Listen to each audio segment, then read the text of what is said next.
This reference for how much lift we're going to get out of this. So we're showing basically a foot and 1/2 inch, so 12.5 inches to the bottom of this hook. So this is not the clearance of this vehicle. Don't confuse this. I'm just using this as a reference point. The clearance of this vehicle is less than a foot stock. It's more like 10 inches, I think. That skid pan all the way back there. So this will be our reference, and we'll use this later after we install the kit to see how much lift we get out of it. This is the front, obviously. We'll check the rear in just a minute. Something right in the middle. Just ease of reference. That's about just under 12 inches. So what is that? 11 3/4. So this is the rear. This left tire is a little bit low. I'm going to leave it, and we'll get this lift on and see what change it makes. Now you can see in the back here even, I don't know if I'm level with the back end or not, but it's about 8.5, 9 inches there. Yeah, the camera head looks like it's about level, so 8.5 to 9 inches in the rear stock. Of course, this was with the low left tire. And so, you know, 9 inches in the rear. The belly pan's like 9 to 10 inches stock. So, and this is with bigger tires. So we'll see what this lift does. And here, PERFEX is the brand. There's the part number 15-31277. This is for the 2-inch. It'll give you 2 inches lift on the WILDCAT Trail 700 2014 plus. And there's the parts. Pretty much that's it. Those 4 major parts and then some hardware. And I bought this out of Canada. I thought this was a Canadian brand. Anyway, there's their website, perfexparts.com. Alright, so here's the instructions. There's a couple pages. Lift the front, blah, blah, blah, blah, blah. Remove the hood. Please take note, if you have the front cargo box, you don't need to remove it with this lift kit. And this is exactly why I bought this kit, because we had that cargo box installed right here underneath the front hood. And it was $100, I want to say, 75, $100, I can't remember. It was at least 75 bucks. Then it took about 45 minutes to get it installed, get my wires rerouted all around. And anyhow, that's why I bought this kit. Even though it's, I think the other brand kit lists at 2.5.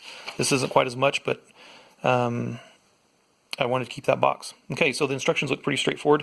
We'll make little video clips of after I do each little section. Okay, so effectively what we're doing is running 2 brackets together. This one has a big bend in it that'll run around the box. So if you have the box, it'll sit like right here.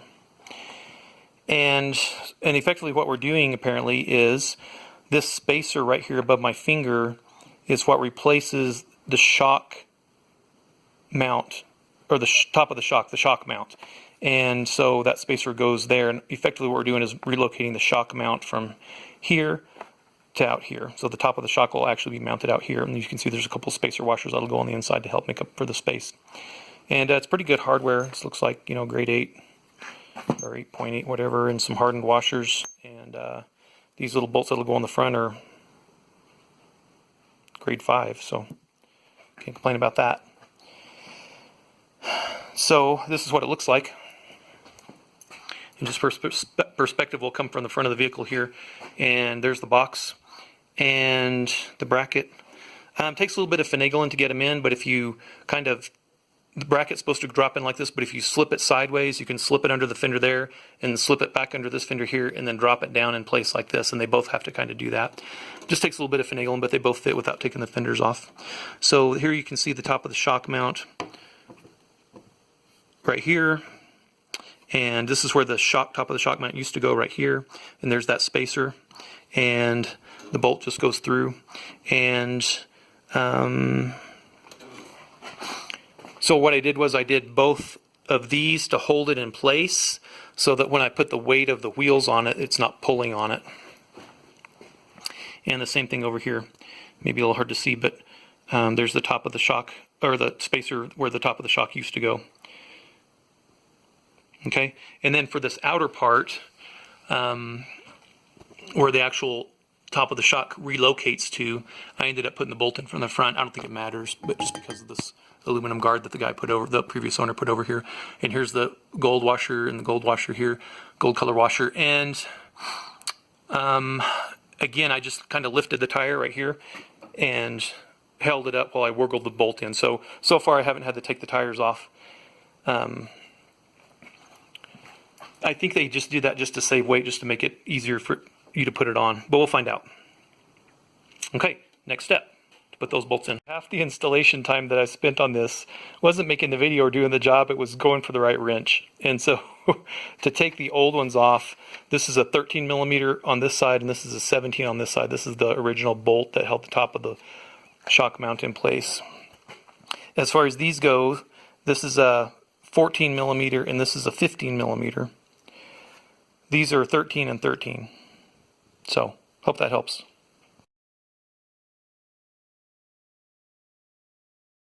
Okay, so I've run this nut up here, and this is the lock nut, obviously, and then that's the adjuster. So they were frozen together, so I just used a hammer and a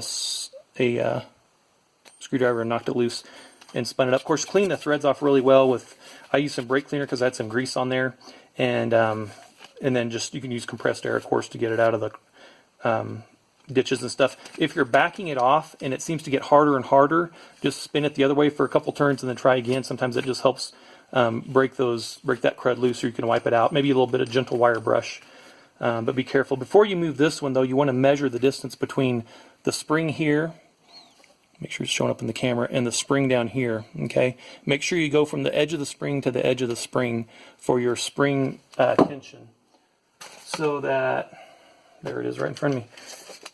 So when I measured this on the other one, it was 12 and 11/16. And this one's a bit long. I already moved this a bit. I'm going to set this one exactly how I had the other one. So that's the same spring preload you want to put on this after you put the other spacer in down here. That'll push this up, and you want to have the same spring preload so it rides the same as far as your spring rate goes. So I just measured from the bottom of the spring to the top of the spring, 12 and 11/16, and that's what I'll set this one to.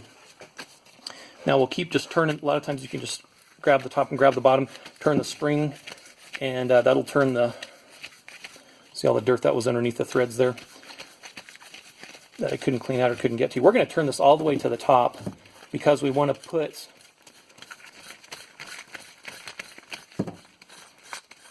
the spacer in at the bottom. We want to have plenty of space for it. So now maybe we can just, there we go, it's a little easier.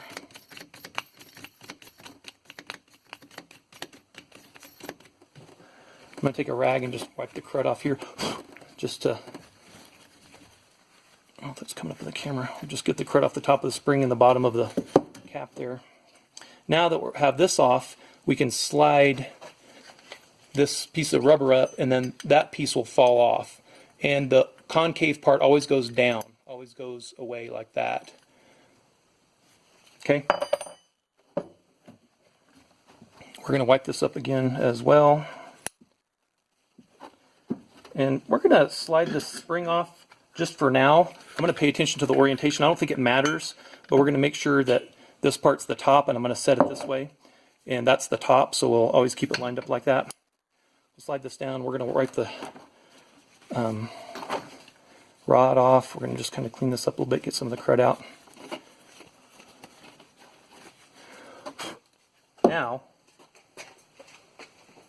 Now, here's the spacer. This is what it looks like. And this will go up. The spring will actually go over this right here like this. Like that, okay? Now, before we do that though, look how cruddy all this is. This red Moab sand gets everywhere. Okay, we're just going to wipe everything down. All right, now what we're going to do is, because this won't go over this easily, I could probably cram it through there, but I'm not going to. What I'm going to do is take this off anyway. When I bought this, I'll tell you about this while I'm doing this. When I bought this, this WILDCAT last year sometime, last spring I guess, this thing squeaked horrible. It was so annoying. It was, God, it was awful. And every time you push the suspension up or down or you're driving, you hear this horrible squeaking. Even when it was running, it was like annoying. And even with a helmet on, it was annoying. So I ended up trying to isolate it. of course, I greased between the bolt and this first here. That was the first thing I did to take the bolts out. And then I slid this out. And of course, this slid out real easy just now, you can see. But dude, when I had to use a sledgehammer and a socket that I had on here, a small 2-pound sledge and a socket to pound the heck out of this to get it out. I think I ended up actually using I ended up using a C-clamp and a socket. That's what I used, a big old C-clamp and a socket to push this out. It was so corroded and hard in there. But so I greased that, and then I put it back together, and it was still squeaking like crazy. And I was like, this is the third time I'm taking these stupid things apart. I was so annoyed. And it turned out what it was it was squeaking between this rubber part and this metal here. So these come apart like, make sure this is in the camera. Just stick a little screwdriver in. Now, the first time I did this, it did not go this easy. I had to work and work and work at getting these apart. And they were just caked with hard dirt, and it was just nasty. And so now they came apart pretty easy because I greased these last summer, or last spring. And so we're just going to clean them up. Even with the grease in here, it doesn't take much grease to lubricate them. And the grease inside of here, of course, isn't going to attract any dirt. So this other one, I can't quite push it out with my thumb, but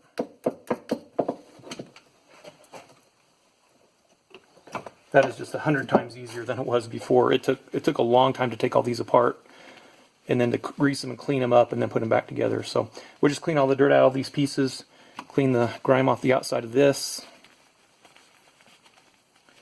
We'll take a little paper towel, we'll roll it up. That might be too big. We'll stuff it up in there. Oh, it's perfect size. That's a half a paper towel, half of a Bounty. Now that should be nice and clean inside there. Okay, and then can't forget this part, of course. Wipe off the outside first. Then we'll get a cleaner part and wipe off the inside. And so when we re-grease this, put this back together, this will, and I'm just using whatever grease, I don't think it matters. Just enough to give it some lubrication. Lubricate all the contact points. The inside of this, okay, the outside of these, the inside of these, and then the outside of this. And I go ahead and put some on the inside of this as well, so when the bolt goes through, it has a little bit of grease in there.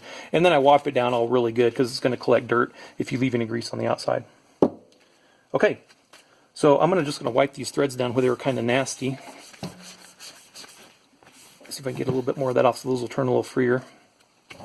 Next, the spring's going to go on. And I'm just going to wipe it out, make sure there's not a lot of dirt. And these things are perpetually dirty, so I'm not too worried about making it all spicy clean, because when I drive it in the next 5 minutes, it'll be filthy again. Okay, shock all the way up to the top there. Down here, this rubber thing doesn't matter. It can go anywhere. It's going to end up bottoming it out anyway at some point.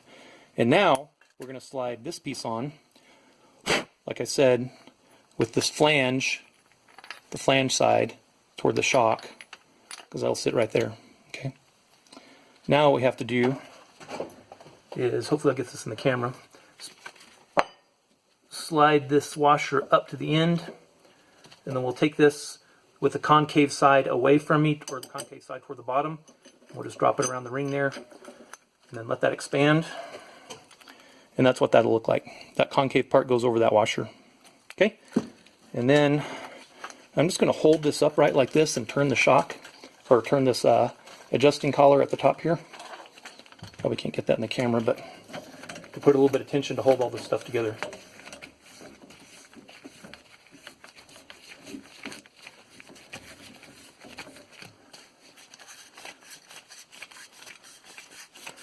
Now it's obviously not going to go as far down on the shock body itself. Oops, I'm turning. Not making any headway there. There we go. It's all slipping on me. Because this spacer is going to take up a lot of it. So let's go ahead and just measure and see where we're at. Preload. We said 12 and 11/16. And we're at 13 right now, so we got a little bit of ways to go. I'll keep turning it here. Oh, I shouldn't have to turn it super far. Okay, that's 12 and 13/16. Let's see where that puts us at.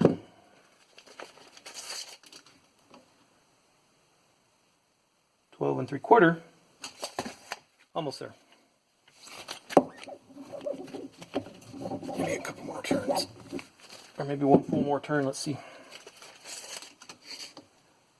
Yeah, 12 and 11/16. Perfect. So now we'll run the lock ring down. I'm going to tighten these after I get it on the bike. It's a little bit easier to swing a hammer when this is held still. So I'm going to tighten it when I get it on the bike. And I could put it in the vise right here, I suppose, and tighten it down, but I'm just going to go ahead and do that. Now, so as far as this one goes, I'm going to go ahead and grease it up. Just showing up in the camera, there we go. We'll run some grease around the inside, we'll run some grease on the outside of this. Run some grease on the inside of it. Put that one in place. Grease is going to be everywhere until I start wiping it up. So, come on. There you go. Grease on the inside. Just make sure you hit all the contact points and you won't be sorry. This actually makes your suspension run smoother as well, and your UTV runs smoother. If the suspension doesn't have any resistance inside the contact points, then okay. And now we're going to put a little bit down inside this hole, and I'm just going to take the screwdriver, get some on it, and kind of run that up and down it so there's some inside there. Okay. Now, last thing about this, about re-greasing these bushings. I'm going to do the top one off the camera. You don't need to see that really. Is when you carry it over to your UTV to put it on, make sure you hold on to it here and on the other side. Okay, so hold this like this. These are super slick now. They'll come flying out. And last time I did this, I was fortunate because I've always kind of double checked my work, and this is the one that actually goes in the top one. So that's not a leftover part.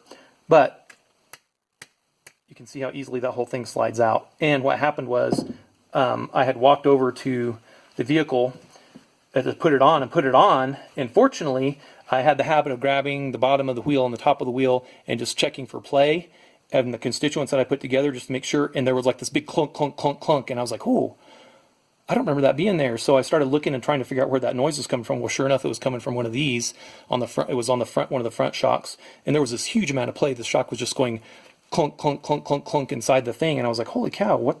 Did I put the wrong bolt in? So I took it apart, and then I realized that this thing is actually, this inner part had slid out and was somewhere, and I had to look for it for like 30 minutes. I finally found it and had to clean it up again, of course, put it back in, and that took the clunking away. So just make sure you hold those together and before you head back to your vehicle, and that they're actually there when you put the bolt through. So don't get in a hurry. Just pay attention to that. Learn from my mistake. All right, so there's the spacers, a couple inches. Hoping to see a couple inches here, but we might or might not because, let's just see. So this was at 11 3/4, now it's at about 12 and something, almost 13, 12 3/4. So this was at 11 3/4, now it's at 12 3/4. So these are 2 inches. And I've cycled the suspension up and down. It may be sort of compressed compared to how it was. The other thing is if there's any shock pressure that's actually lifting the vehicle. Might have lifted it because it's been sitting in the garage for about a week. And the other thing is, obviously this tire's low, but it hasn't changed really since I put the lift on 15 minutes ago. So that's not a factor. But having this up in the air and then putting it back on the ground, the tires always squeak in and squeak out, and so that can affect lift height as well. All I know is looking down it, it looks a lot higher. I mean, it's noticed when you look under this without the lift, you kind of go, dang, this thing kind of sits low. That was my first thought when I first look at it, and I think that's what everybody kind of thinks is, dang, this thing's low to the ground. And now, I don't get that impression at all. Let's look at the front real quick. Move my old man stuff around here.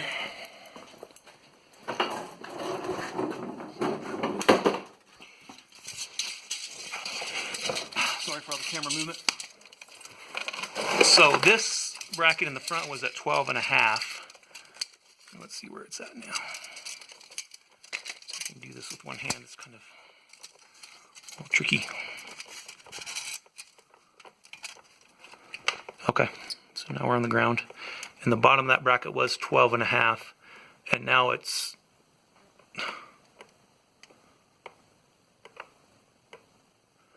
13.5, 14.5, 14.75. Okay. And I kind of wish I'd done before and after pictures of it and what it looks like. But dang, that's a big difference in ride height. I can noticeably see a difference in the height of this. This is going to make a big difference in the trails here in Colorado that we ride. So I am very happy. Now, I think when these tires wear out, these are 28s, I believe. I'm going to put on another size up, just since we have the added clearance now, and try to get a little bit more clearance. This isn't something we're racing around corners and sliding and drifting and all that. It's just we kind of want clearance and don't want to make it too top heavy, but with 350, 400 pounds in it, riding around two people, I'd like to have all the clearance I can get. So, and now we can bounce the back end. There's no squeaking. I wish I had made a video of the squeaking. It was so bad.